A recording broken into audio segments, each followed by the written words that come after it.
WhatsApp groups में share हो रही है, किसी की पिटाई हो रही है। हमने कहा किसकी पिटाई हो गई? वैसे तो आपको पता है पाकिस्तान में इलेक्शन के करीब तो बड़ी पिटाइयां होती हैं, बल्कि वो ये जो पिटाइयां हो रही हैं इसको तो शुरू हुए हुए कोई साल गुजर गया। आपको पता है ना वो 9 मई से लेकर अब तक ऐसी ऐसी पिटाई हुई है। देख ही रहे हैं आप क्या हो रहा है। तो अब जो पिटाई हुई है वो कहा ही जा रहा है कि जो वीडियो आई है उसमें जो मौलाना फजलुर रहमान साहब हैं वो अफगानिस्तान से वापस लौटे थे मुल्ला अब्दुल गनी बिरादर से मुलाकात करके।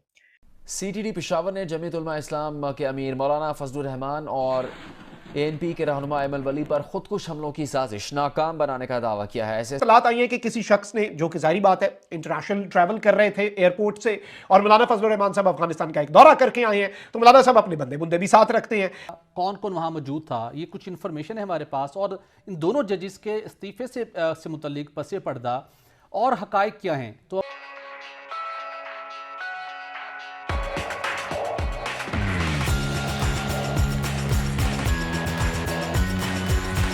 और वो एयरपोर्ट पे उतरे और साथ ही वहां पे कुछ और मौलवी भी, मुझे लग रहा है वीडियो देख के कि कुछ और मौलवी भी खड़े थे।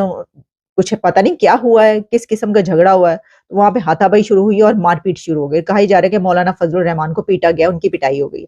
तो देखिए उसके बाद एक और स्टेटमेंट हमारे सामने आई जिसमें कहा यह गया कि ये मौलाना फजलुर रहमान ये अपने आप ही चले गए होते, मतलब की करन गए सी। तो दफ्तर खारजा की तरफ से क्या ये भी कहा गया है कि मौलाना फजलुर रहमान को हमने कोई नहीं भेजा? इसकी वजह एक कहा ये क्या था कि मौलाना फजलुर रहमान साहब वहां पे गए हैं तो वो टीटीपी से जो है वो जो यानी जो हालात वाकयात हैं तो उनसे मुज़ाकरात डायलॉग के लिए बातचीत कर रहे हैं, उनसे कोई मेल मिलाप, आपको पता है दोस्ती का हाथ तो हम बढ़ाते ही रहते हैं ऐसे लोगों की तरफ।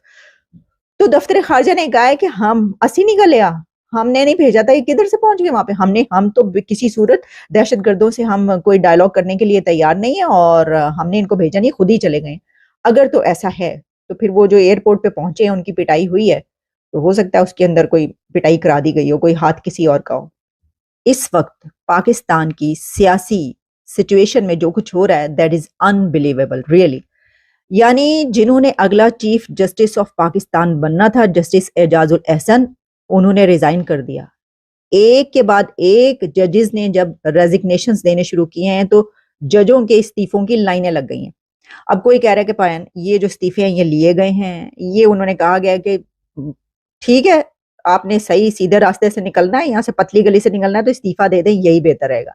अच्छा ये जिन जजेस ने इस्तीफे दिए हैं वो सब के सब वो जजेस हैं कि जो पनामा लीक्स में नवाज शरीफ को जो डिस्क्वालीफाई किया गया था और वो जो केस चला था जिसने ऐसी हड़बोंग मचाई पाकिस्तान में कि तब से लेकर अब तक जो ईंट से ईंट बज रही है, इन जजेस का वास्ता जो है उस केस से था। और यानी आप देखें कौन से कंट्री में ऐसा होता है कि एक जज इस्तीफा दे उसके बाद इस्तीफों की लाइन लग जाए, रेजिग्नेशंस की लाइन लग गई। और पाकिस्तान के सुप्रीम कोर्ट के जजेस ने जो है इस्तीफे देने शुरू कर दिए। जस्टिस एजाजुल एहसन जिन्होंने अगला चीफ जस्टिस ऑफ पाकिस्तान बनना था उन्होंने भी रिजाइन कर दिया। और क्यों भाग गए वो मुझे समझ में नहीं आई। अच्छा जस्टिस एजाजुल एहसन से क्योंकि मेरा दू बदू फेस टू फेस जो है वो सामना हुआ है और कुछ नहीं हुआ, यानी कोई आप ये ना समझे बोलचाल तक, मतलब सिर्फ यही कि एक दो सवाल मैंने किए। वो हुआ कुछ यूं कि जब आपको पता है कि कुछ टेलीविजन चैनल्स की जो पेमेंट्स थी वो नहीं दे रहे थे, साढ़े नाल भी यही हो रहा सी, तो असी भी फिर उठ के जो है वो मैं मुंह उठा के चली गई कोर्ट में। वो वहां पे सभी काफी जर्नलिस्ट है जिनके केसेस चल रहे थे और किसी के पीछे कोई था तो किसी के पीछे कोई था, मेरे पीछे कोई नहीं था तो मैं खुद ही। अब यहां पर इस्लामाबाद एयरपोर्ट की एक वीडियो बड़ी वायरल हो रही है, आप जरा ये वीडियो देखें।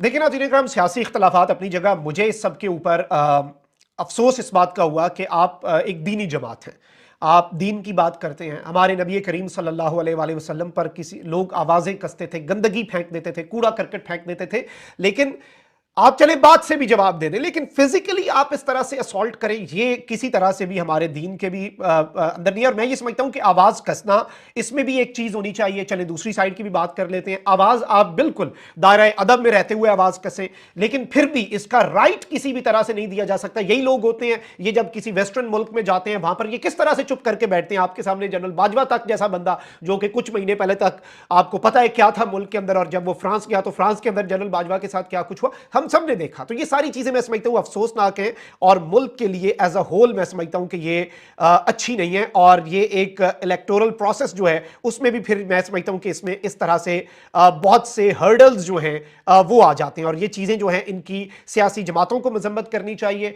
अवामी गैज़ और गज़ब जो है, फिर अगर आप इक़्तिदार इंजॉय करते हैं तो अवाम तो आपका एहतसाब करेगी। वैसे तो नहीं होता ना कि आप फिर अनटचेबल बन जाएं, लेकिन इसमें फिजिकल होना ये किसी भी सूरत काबिल कबूल नहीं होता। नाज़रीन का थोड़ा सा वो एक्सक्लूसिव इंफॉर्मेशन शेयर करते हैं। बुनियादी तौर के ऊपर ये शायद कभी भी मुस्ताफ़ा होने पर तैयार ना होते, मज़ाहिर नकवी साहब भी और इजाज़ुल हसन साहब भी। एक जब ये मामला ज़ेरे गर्दिश था और कुछ चीज़ें पॉइंट आउट होना शुरू हुई, चूँकि जो 5 के टोले की बात की जा रही थी और वो जजेस जो बेंचेस के अंदर बैठ के एक मखसूस एजेंडे पर काम कर रहे थे, एक बड़े मुनज़्ज़म मनसूबाबंदी के तहत ये सब कुछ चल रहा था, जिसकी अल्टीमेटली खमियाजा इस मुल्क को भुगतना पड़ा, इस मुल्क की अवाम को भुगतना पड़ा, सियासी अदम इस्तेहकाम और मशीद अदम इस्तेहकाम की सूरत में। माजरा ये होगा कि जब कानून नाफिज करने वाले इदारों ने उन शख्सियात के ऊपर नजर रखना शुरू की जो बुनियादी तौर के ऊपर, आपको पता है कि कुछ जजेस के साथ उनका बड़ा क्लोज लाइजॉन होता है, वो लोअर जुडिशरी हो या हायर जुडिशरी हो, तो कुछ ऐसा ही एक करेक्टर था जिसका नाम सफदर नामी करेक्टर था। ये बहुत तवील अरसे के साथ हाई कोर्ट के लेवल से इनके साथ वो बसता था, बड़े बड़े मामलात को एग्जीक्यूट करता था।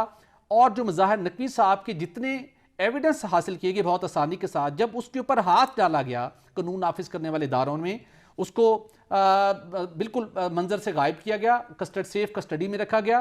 तो उसने फिर तोते की तरह बोलना शुरू किया। सिर्फ उसने तोते की तरह बोला नहीं, बल्कि उसने तमाम मतलूबा दस्तावेजात भी फराहम की और वो गवाह बनने के लिए भी तैयार है। और उसके साथ साथ सिर्फ यही नहीं, बल्कि अब जब मामला सुप्रीम जुडिशल काउंसिल में है, ट्रैक रिकॉर्ड ये था कि जब वो इस्तीफा देंगे तो ये कार्रवाई ठप हो जाएगी। कार्रवाई ठप नहीं होने लगी, ये मामला आगे बढ़ने जा रहा है। और मेरी इतलात के मुताबिक ये मामला नैब या एंटी करप्शन एस्टेब्लिशमेंट तक जाएगा, जहां की चूंकि इस मामले के अंदर तमाम तर सबूत मौजूद हैं। हकीकत के बावजूद अभी भी कुछ ऐसे नोटोरियस करैक्टर मौजूद हैं जो इस सिचुएशन को आने वाले दिनों में आपको एक्सप्लॉइट करते हुए दिखाई देंगे।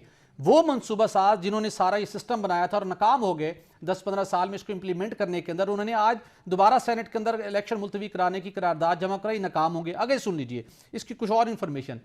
ये चार रोज कब एक मीटिंग हुई जहां पर मुज़ाहिर नकवी साहब भी थे, इजाज़ुल हसन साहब भी थे, कुछ दीगर सर्विंग और रिटायर्ड जजेस भी थे, जहां पर इनको कन्विंस किया गया अब आपके पास और कोई ऑप्शन नहीं है, आप रिटायर होइए। अच्छा, खुशफहमी क्या थी? दो चीज़ें और आपके साथ शेयर करते चले अपने नाज़रीन के साथ। रिटायरमेंट दे दी कि 15-18 लाख मराद भी, जो पेंशन है वो भी मिलेगी, दीगर मराद भी मिलेंगी। तो इन दोनों हजरात की इतलाक के लिए अर्ज है। ये कार्रवाई इस अंदाज में आगे बढ़ने जा रही है कि मुस्तकबिल के अंदर शायद ये पेंशन और दीगर मराद से भी महरूम हो जाए। और आगे सुन लीजिए, इलेक्शन का सीजन है, लेकिन इलेक्शन के सीजन के दौरान इस्तीफों का सीजन चल पड़ा है ख्वाजा साहब। और ये इतलात ये है कि थमने का नाम नहीं ले रहा।